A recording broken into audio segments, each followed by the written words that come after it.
let me start with this. Lahat ng project madaling gawin.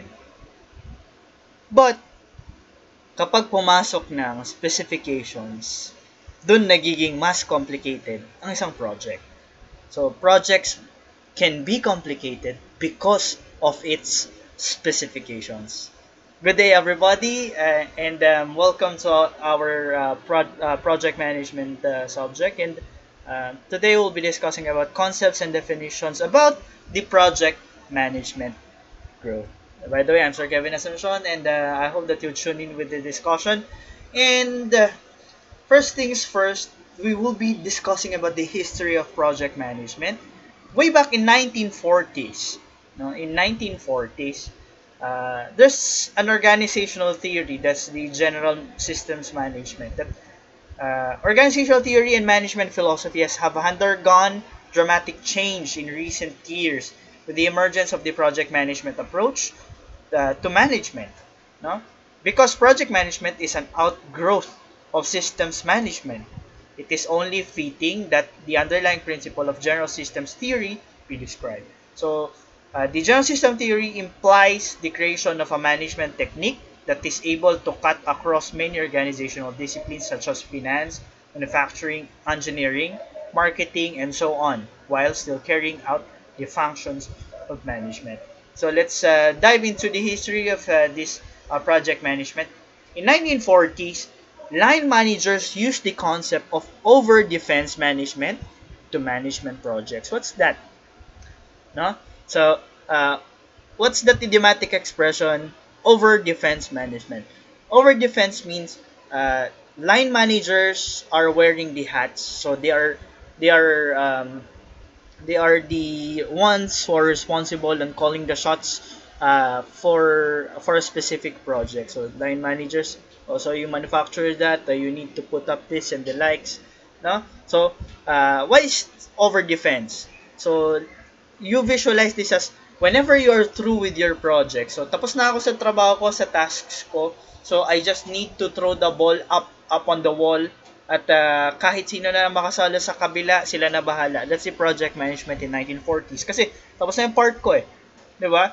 But in 1960s, no, to 1985, project management evolved. So between the middle and late 1960s, our executive began searching for new management techniques and organizational structures that could quickly adapt to changing environment. So look at that. It's the environment in management is volatile because there are several factors that you might include.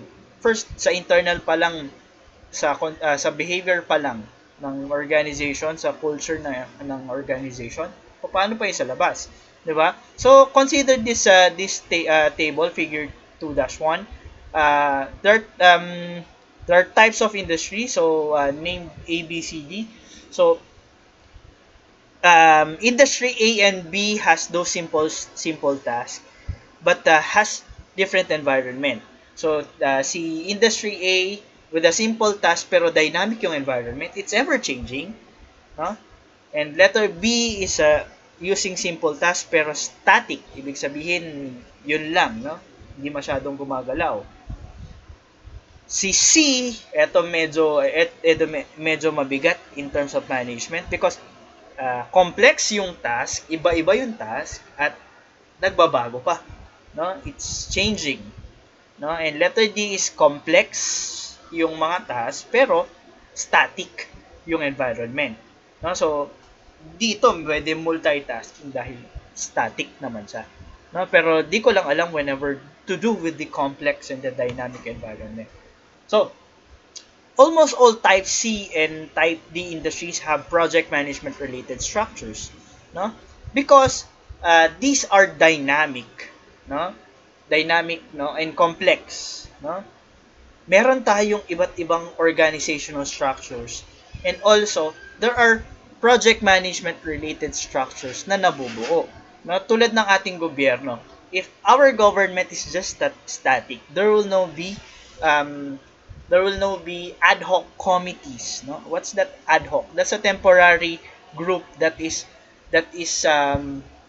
focusing no, on one situation or isang project. So tulad niyan, the IATF IAD, the infectious disease, no, uh, that's an ad hoc committee, and that's a project management related structure. Why it's put up, no? Kasi nga complex yung situation at dynamic yung situation. So there should be one specific group that will be focusing on that. No? So in informal project management, just as the words imply, the projects were handled on an informal basis. No? So kumbaga, nagkaturuan kayo. Sino? No? Sino gagawa niyan? Sino ang nakatoka dyan? So that's the what do you call that, street term for that. Sino nakatoka? That's a colloquial term. No? So the following 5 questions help determine whether formal project management is necessary. First, are the jobs complex? No? Just imagine if wala ang IATF, no? Without mentioning about success or failure of this IATF, no? Just imagine wala ang IATF Interagency Task Force on Emerging Infectious Disease, no? No? Uh, at ang gagawa lang ay ang Department of Health, no? Just imagine how complex the job is and also how dynamic it is, because this project does not just involves health concerns, but also the economy concerns, employment concerns, no, and among others. No, that's why there are what they call an ad hoc committee for that, or a project management related structure. No, so are the dynamics environmental considerations, no, nagbabago ba? No, are the constraints tight? Ibig sabihin, ano ba yung mga constraints natin? Yung funds ba natin tight? Yung scope ba natin tight? Or namumove ba yan? And also, yung time ba natin, no? Now, this is a question probably with our activity in the past. No? Are these several activities to be integrated? No? Pagsasama-samahin ba yung mga yan? No? Kanya nga, yung interagency task force are just focused on those effects and future effects ng COVID-19 sa atin. That's why inintegrate yung mga trabahong yon, no? Are the several functions boundaries to be crossed, no? So meron ba lilipat, kanino trabaho to? Kaysa sa magturuan, trabaho yan ng DOH, no? And the likes. So you need to put up there. So I would like to show you this this diagram. That's a figure 2.1. That's the matrix of implementation scheme. Whenever the operational environment is static, no? It starts with a simple one. No? Pero kapag nagiging dynamic siya, no? At habang nagiging complicated yung task, nagiging complex yung task, there's greater need for understanding human behavior. 'Di ba? As I've introduced this topic, no? Madali yung isang project kung hindi mo pa nalalaman yung specifications niya, or general yung specifications. So I want to eat, no? So the task is you want to eat, no? Nagiging complicated yan kung wala kang fun, o mabilis yung time, o kaya kailangan mo na ngayon, kumain ka na. So available ba yung funds?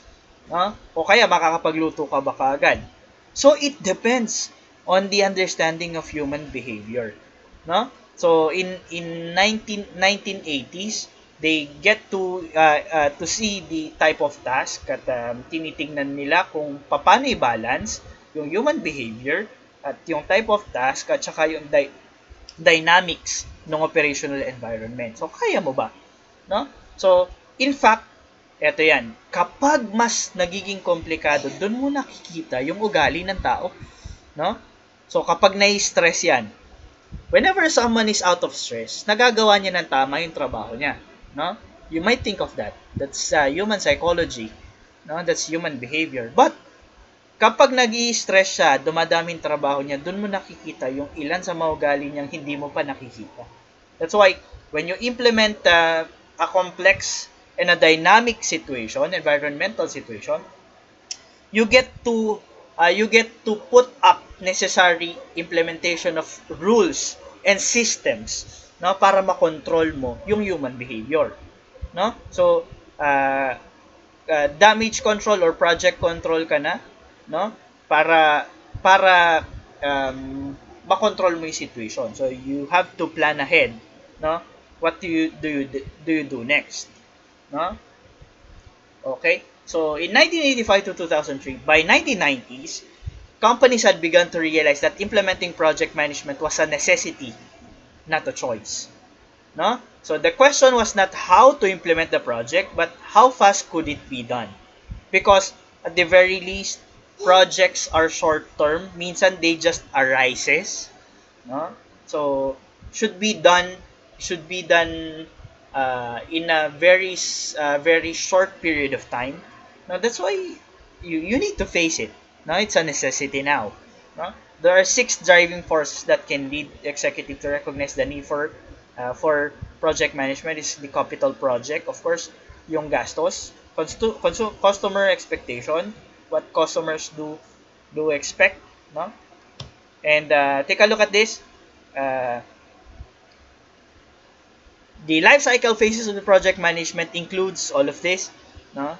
The phases, first phase is they recognize the need, then recognize the benefit, recognize applications, and recognize what must be done, no, with the project, and how do executives accept this phase. By the way, I'll be sending you the lecture para mas makita nyo na maayos, no? What do the line managers need to do? And the growth phase and the maturity phase. So paano 'yan, no? Nasosolve yung the process or the life cycle of the project management. So project management can be used to help such companies remain competitive during periods of growth and to assist in determining capacity constraints. So because of the interrelatedness of the driving forces, some people contend that the only true driving forces is survival. No, this is illustrated in the figure 2.2-4. No, implementation of the project management becomes easier. No, so whenever things are shaky, complicated, and dynamic, no, project management is there, no, to assess the situation. No, of course, there should be people who will be taking in charge of that to monitor, to assess, and to do something about this. Do you remember when the president was asked where he is, no, nung nagkaroon ng malaking bagyo, ay malakas na bagyo, no, somewhere in Catanduanes, no, in Bicol region? Where's the president at? No? Sabi sa balita, siya ay nasa Davao City. Ito sa weekend, no? Kung napansin niyo, na-observe niyo yung trend, umuwi pag weekend yung presidente, and then go back to work by Monday sa Malacanang. And then tinatanong siya nasan siya, no? But technically there's a project management committee na nagte-take charge doon, no? The president just need to sign that out, no? Kasi again, as a concept of our project management, yung project manager is just overseeing, monitoring, and seeing things if things are completed, no? I just don't know, it's because of politics and publicity. Nevertheless, it's just show compassion and empathy, sympathy, no? Pero technically doesn't need to do that kung ginagawa ng mga line managers yung trabaho nila. So just an example, no? Okay? So the main idea is you need to survive, no? You need to make it through, kumbaga. So these are the facets or the phases na nabanggit, no? Or the factors, characteristics. Those activities, those projects must be efficient. Implementation should be efficient and effective. Things are developed, no? Sa product naman ito, no? The understanding the capital projects, no? Capital projects, by the way, means what are the things that you have put up that generate income or also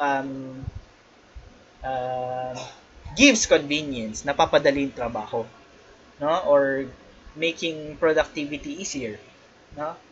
Customer expectation and competitiveness.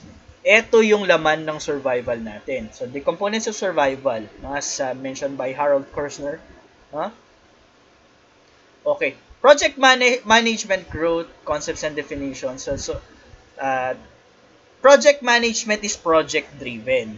Project-driven ang project management for short period of time. Product management is on a long period of time. But program management is an hybrid. It's an hybrid. Paano ba nag-grow yung classification na yan? So, short period of time si project driven. So, product managers or project managers has that planning and leading responsibility. Now, project management is recognized profession kasi there are project managers. No? Multiple career paths and income comes from project. But non-project driven are product management. Mas mahaba kasi hawak mo yung life cycle ng product. No? So, project is, so after this, okay ka na. Na-achieve mo na to. So, right now, there's what you call a program management. That's an hybrid.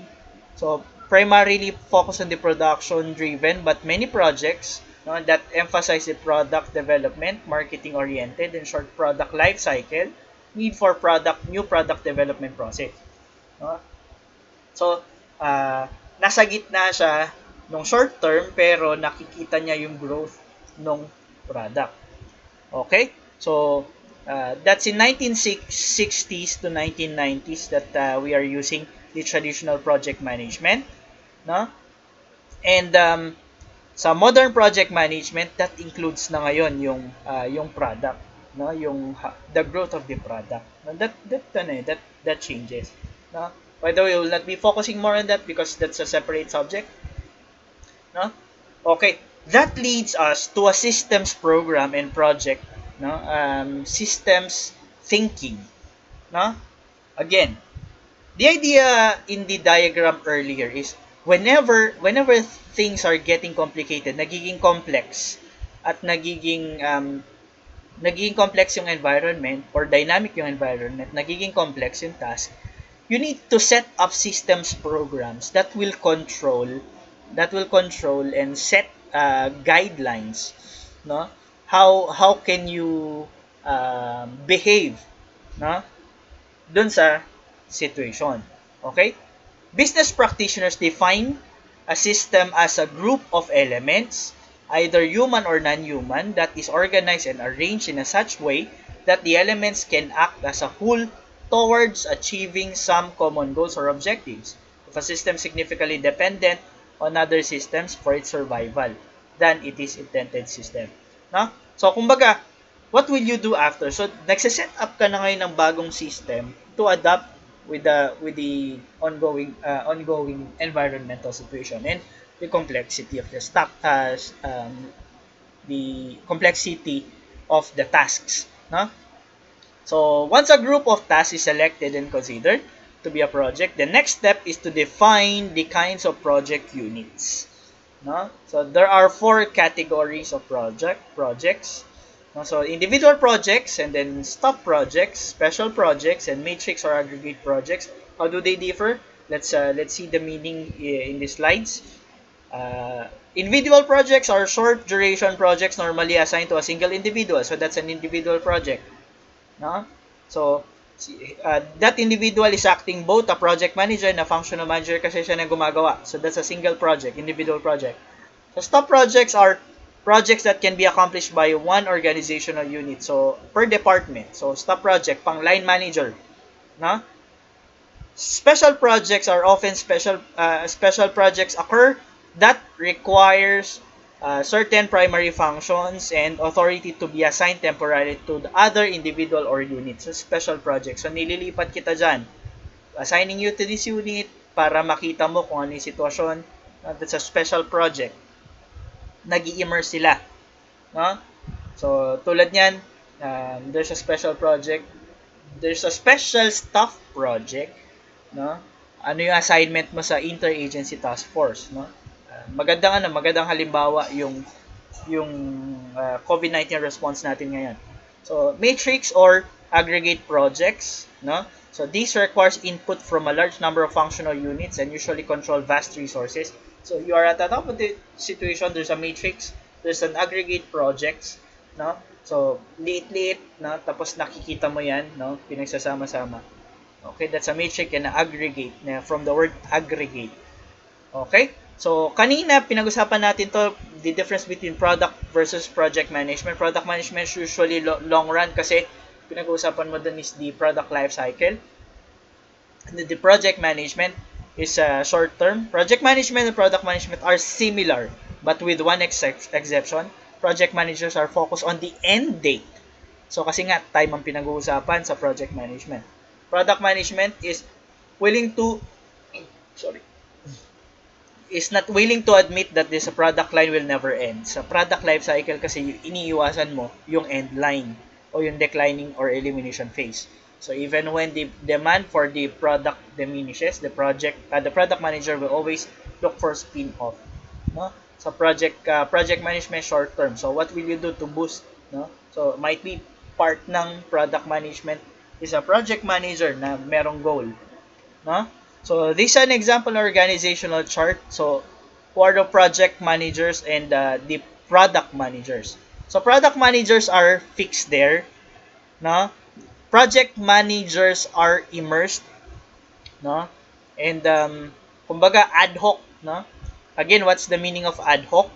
No? As you can see in the lecture, they are responsible in the planning and the research and the likes. No? So, product managers, dito sila sa manufacturing, engineering, the finance, and other activities involved. No? So, again, short term sina project managers.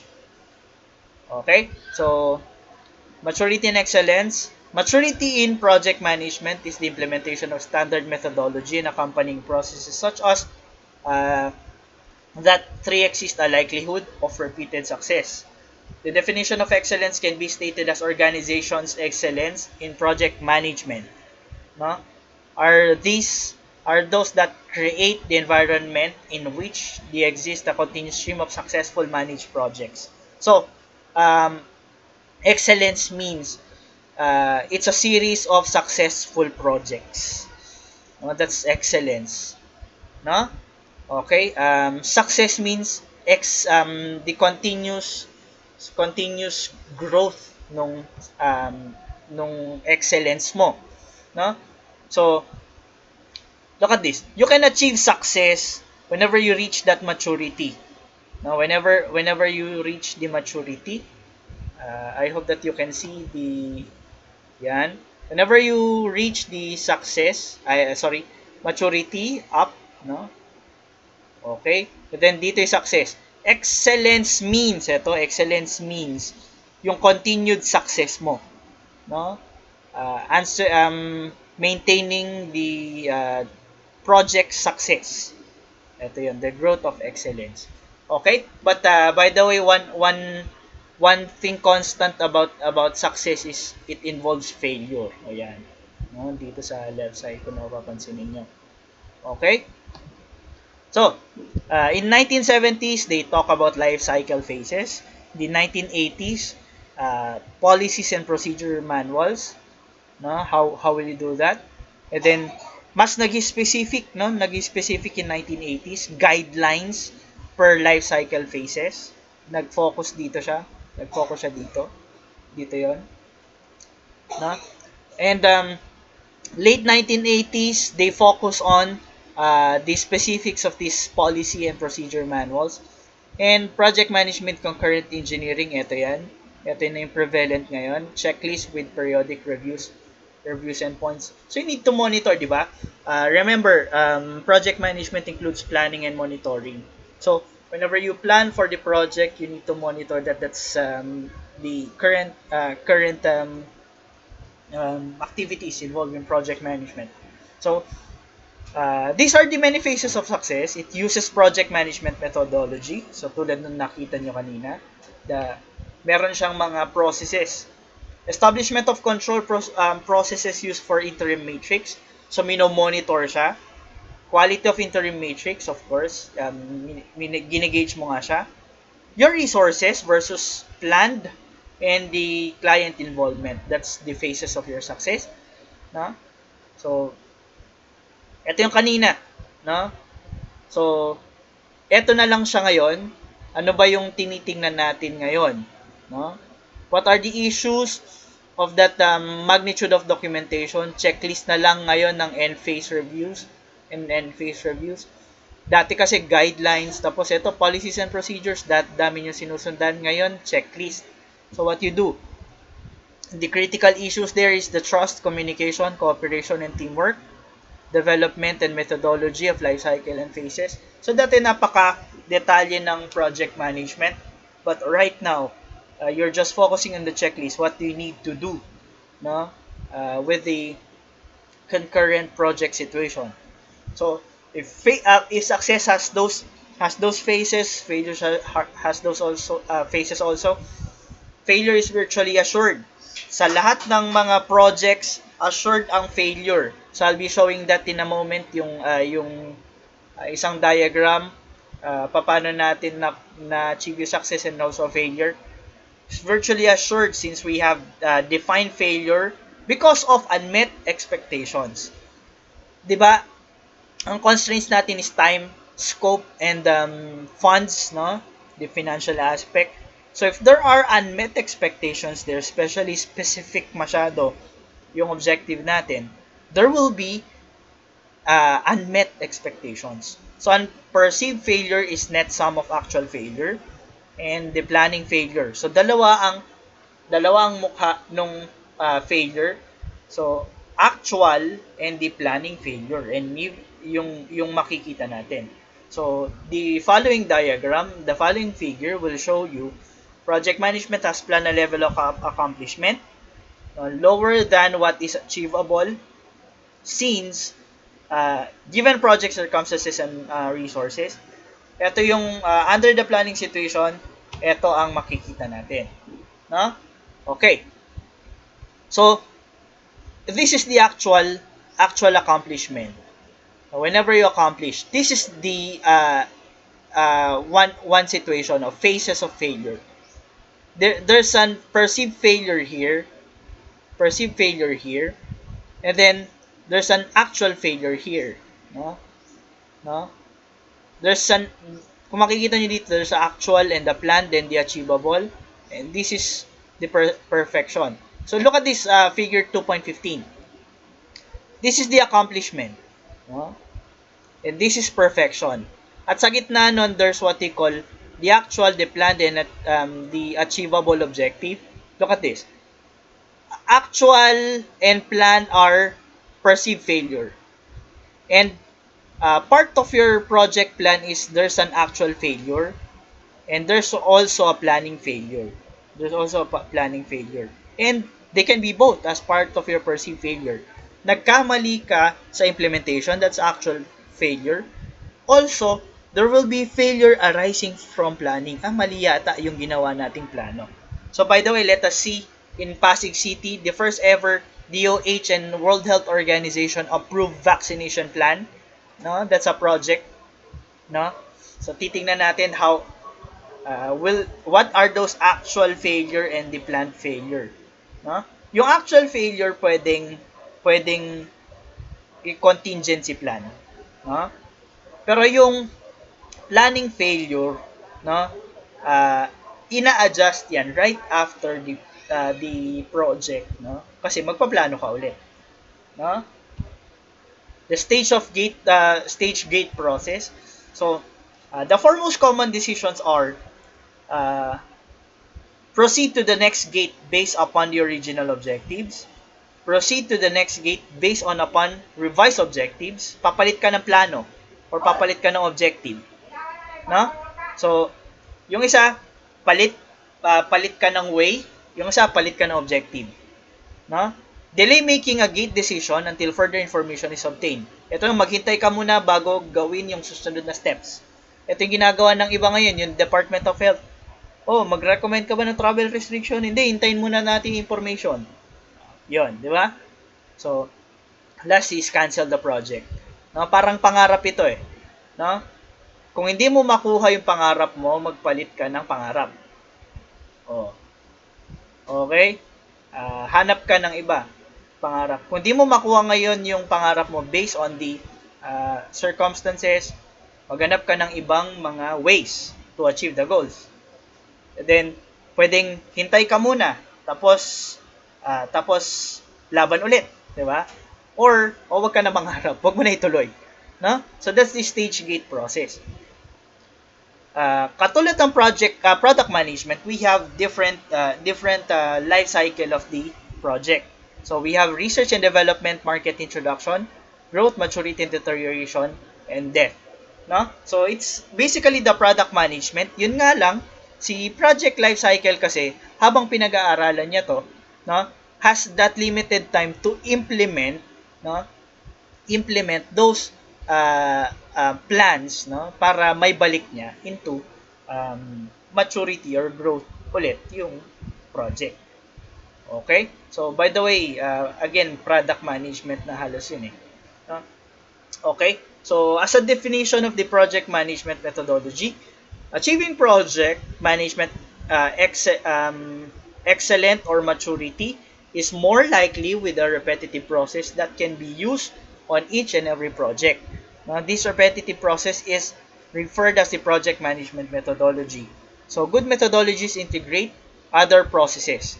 Okay? So, as I mentioned earlier, things are getting complex and things are getting dynamic, no? Sa isang project, no, lalo na sa specification niya. That's why you need to set up methodologies or integrate processes. Now, what will you do whenever you encounter this? No? That involves this environment, the concurrent engineering, the total management. Ito yung kasi inisip mo eh, the project management, concurrent engineering, total quality management, the ever-changing environment, and the risk. No? So that's the integrated process whenever you make decisions. No? And that leads you to system thinking. That's system thinking. Para maiwasan mangyari ulit yung isang bagay that entails a perceived failure via an actual failure and also a planning failure, this is used. No? The system approach may be defined as a logical and disciplined process of problem solving. No? So you set up systems whenever you encounter this. No? The word process indicates an active ongoing system that is fed by inputs from parts. So if you remember the idea of contingency approach in scientific management, so you're fixing problems kapag na-encounter mo sila. However, systems thinking involves also guidelines or specifics how to handle contingencies. So what will you do whenever you are doing contingencies? No? So forces review of relationship of various subsystems is a dynamic process that integrates all activities that is meaningful to total systems and systematically assembles and matches the parts of systems into a unified whole. So it seeks an optimal solution or strategy in solving problems. So the systems thinking is a vital for the success of a project. Project management systems urgently need new ways strategically viewing, questioning, and analyzing project needs for alternative non-technical and technical solutions. No? So the ability to analyze the total projects rather than individual parts. Okay, that's it for today. Thank you very much for tuning in. I hope that you enjoyed the discussion. See you on to the next one.